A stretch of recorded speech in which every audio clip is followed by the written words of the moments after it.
ও বাবা, বাড়িতে কেউ আছো? বাবা, ও বাবা, কেউ কি আছো? কি চাই? হ্যাঁ, সাত সকালবেলা এমন চিৎকার জুড়ে দিয়েছো কেন? 500 টাকা ভিক্ষা দে না বাবা, একটু খাবার কিনে খেতুম। কত? 500 টাকা? বলি বুড়ি, এই জন্মে 500 টাকা একসাথে নিজের চোখে কখনো দেখেছো যে চাইছো? ওরে, 500 টাকা কেন রে? আমি কত টাকার মালিক তা তুই নিজেও জানিস নে। আমার যা টাকা আছে নে, তা তোদের 7 পুরুষও বসে বসে খেতে পারবে। ওই শুরু হলো পাগলের প্রলাপ। তা বাপু, অতই যদি টাকার মালকিন হয়ে থাকো, তাহলে 500 টাকার জন্য কেন ভিক্ষে করছো? তোমার অত টাকা দিয়ে খাবার কিনে খেলেই তো হয়। ওটাই তো মুশকিল বাবা, মোহরের বাক্সটা যে কোথায় রাখলুম মনেই তো করতে পারছি নে। এই পাগলি, এই যাও তো, সকালবেলা মেজাজটা খারাপ করো না তো। তোমার পাগলামি দেখার সময় আমার নেই। দে না বাবা, আচ্ছা আমায় অন্তত 100 টাকা দিয়ে কিছুটি খাইনি বাপ, দে না। আরে দূর, এই পাগলি তো দেখছি মাথাটাই খারাপ করে দিচ্ছে। এই যা তো, বাড়ি থেকে যা, নইলে ঘাড় ধাক্কা দিয়ে বের করে দিব।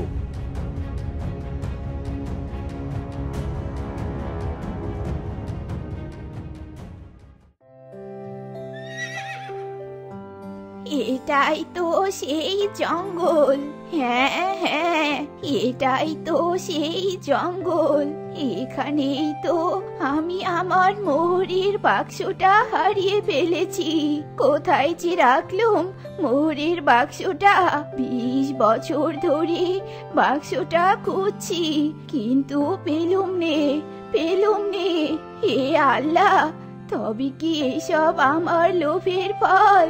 আল্লাহ, সুখের আশায় আমি কি পাপ করলুম? লোভ করে আমি সব হারালুম, রূপ শক্তি, এমনকি ভালো সময়ও হারিয়ে ফেললুম।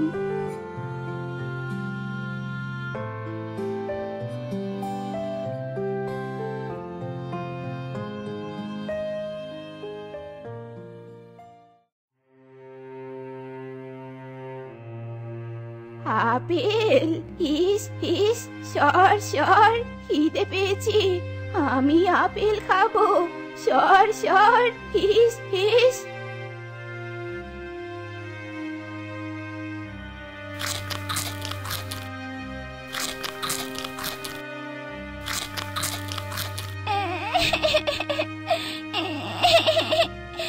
আমি 2 দিন পর একটা আপেল পেলাম, সেটাও তুমি খেয়ে ফেললে। আমার যে খুব ক্ষুধা পেয়েছে, আমি এখন কি খাবো? আরে আরে, কেঁদো না, কেঁদো না। আমার মোহরগুলো খুঁজে পেলে তোকে আমি অনেকগুলো ফল কিনে দিব। নিজেই তো আমার একটু আপেলটা খেলে, আবার আমায় নাকি অনেক আপেল কিনে দিবে। মিথ্যে কথা কেন বলছো? হ্যাঁ, মিথ্যে বলছি না রে, আমার কাছে 1 বাক্স মোহর ছিল, কিন্তু মোহরগুলো কোথায় রেখেছি মনেই পড়ছে না। জানিস তো, আমি না আমার জাদুই দণ্ডটাও হারিয়ে ফেলেছি।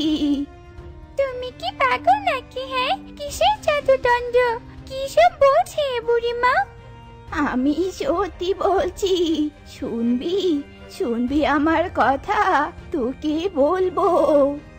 কি কথা গো, বলো দেখি।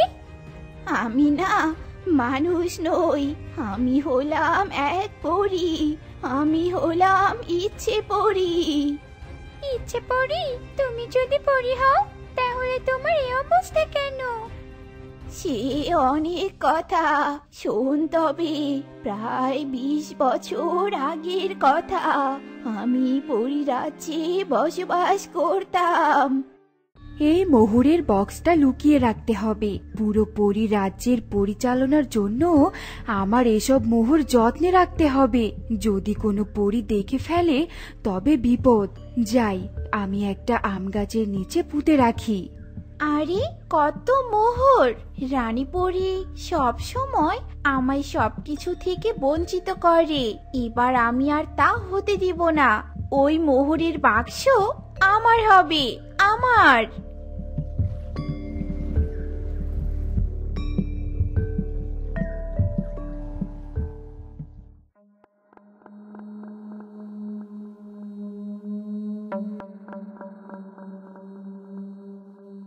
কেউ আসার আগে এক্ষুনি আমায় মাটি খুঁড়ে মোহরগুলো নিয়ে পালাতে হবে।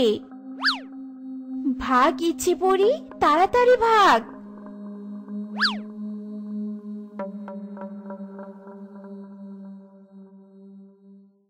সেদিন আমি সেখান থেকে দ্রুত পালিয়ে পৃথিবীতে আসি, আর ওই বাক্সটা এই জঙ্গলের একটা বটগাছের নিচে লুকিয়ে রাখি। যাক বাবা, মোহরগুলো মাটির নিচে রেখে দিলাম। খুব খিদে পেয়েছে, কিছু খেয়ে এসে তারপর মোহরগুলো নিয়ে যাব। এরপর আমি খাবার খেতে যাচ্ছিলাম, হঠাৎই জঙ্গলে ঝড় শুরু হয়ে গেল। আমার ডানা ভেঙে যায়, আর আমার জাদুই দণ্ডটি উড়ে কোথায় যে চলে যায় আমি তা জানি না। কিছুক্ষণ পর ঝড় থামলে আমি নিজেকে এক অচেনা জায়গায় এক আম গাছের নিচে আবিষ্কার করি। ওই আম গাছের নিচে আমি জ্ঞান হারিয়ে পড়েছিলাম।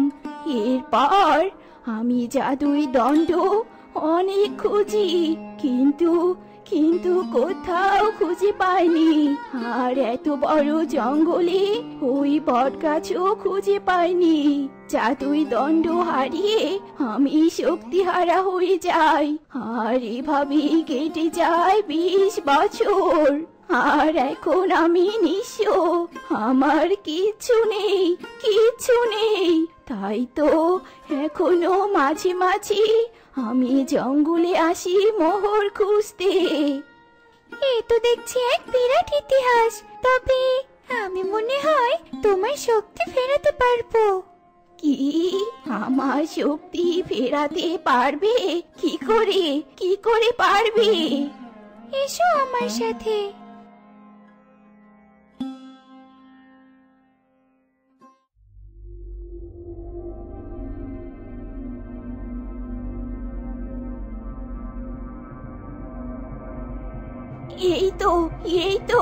এই তো আমার জাদুই দণ্ড। আমি আমার আগের রূপে ফিরে এসেছি। যতদিন আমার কাছে জাদুই দণ্ড থাকবে ততদিন আমি আমার সৌন্দর্য ধরে রাখতে পারবো। হরিণ ছানা, তুমি কি এই গুহায় একাই থাকো? আশেপাশে তো কাউকে দেখছি না। তোমার মা কোথায়? আমার মা ফরিদপুর গ্রামে থাকে। গ্রামে থাকে মানে? গ্রামে তো মানুষ থাকে। তোমার মা তো হরিণ, গ্রামের মানুষ তো তোমার মাকে শিকার করবে। না, আমার মা একজন মানুষ, আর আমিও মানুষের ছানা। আমি হরিণ ছানা নই। কি বলছো কি এসব হরিণ ছানা?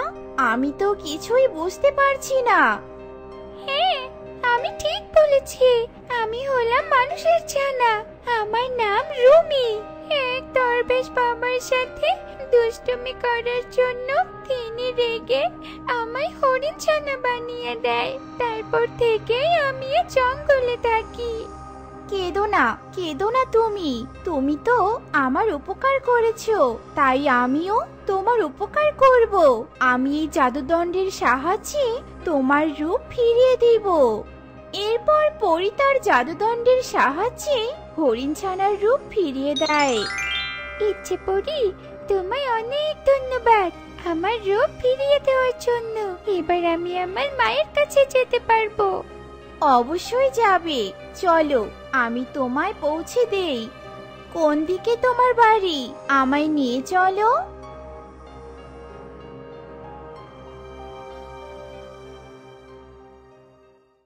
দাঁড়াও রুমি, ওই তো সেই বট গাছ।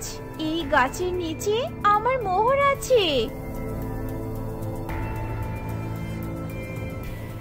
না না, আমি এই মোহর নিব না। এই মোহর আমার জীবন দুর্বিষহ করে দিয়েছিল। আমি লোভ করেছিলাম আর শাস্তিও পেয়েছি। এই মোহর আমার লাগবে না। রুমি, এগুলো তুমি নাও, এগুলো তুমি নিয়ে যাও।